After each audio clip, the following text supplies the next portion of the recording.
দেশি হাসপাতালগুলোতে কমছে না ডেঙ্গু আক্রান্ত রোগীর চাপ। বৃহস্পতিবার মৃত্যু ঘটেছে একজনের, আর ডেঙ্গু জ্বরে আক্রান্ত হয়ে হাসপাতালে ভর্তি হয়েছেন আরও 632 জন। এর মধ্যে 207 জনই ঢাকার 2 সিটি কর্পোরেশনের বাসিন্দা, এমন তথ্য দিয়েছে স্বাস্থ্য অধিদপ্তর।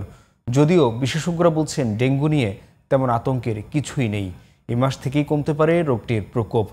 জলবায়ু পরিবর্তনের প্রভাবে বছর জুড়েই থাকবে ডেঙ্গু, এমনটাই জানাচ্ছেন চিকিৎসকরা। মাহি হাসানের রিপোর্ট।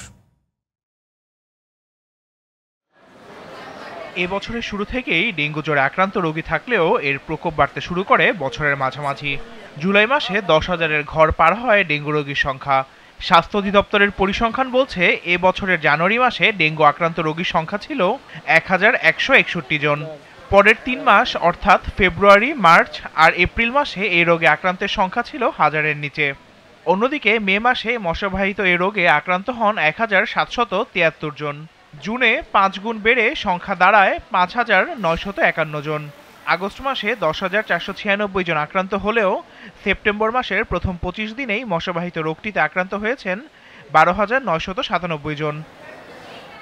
স্বাস্থ্য অধিদপ্তরের তথ্য বলছে, এ বছরে এখন পর্যন্ত ডেঙ্গুতে মৃত্যু হয়েছে 188 জনের, যার মাঝে এ মাসের 21 তারিখ সর্বোচ্চ 12 জনের মৃত্যু ঘটে।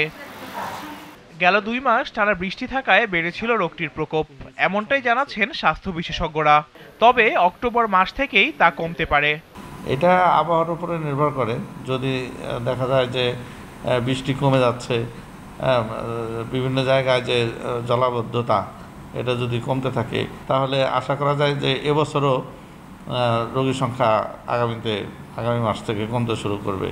তবে আগে শুধু বর্ষাকালে ডেঙ্গু আক্রান্ত রোগী থাকলেও এখন তা সারা বছর জুড়েই থাকবে, এমন আশঙ্কার কথাও জানাচ্ছেন চিকিৎসকরা।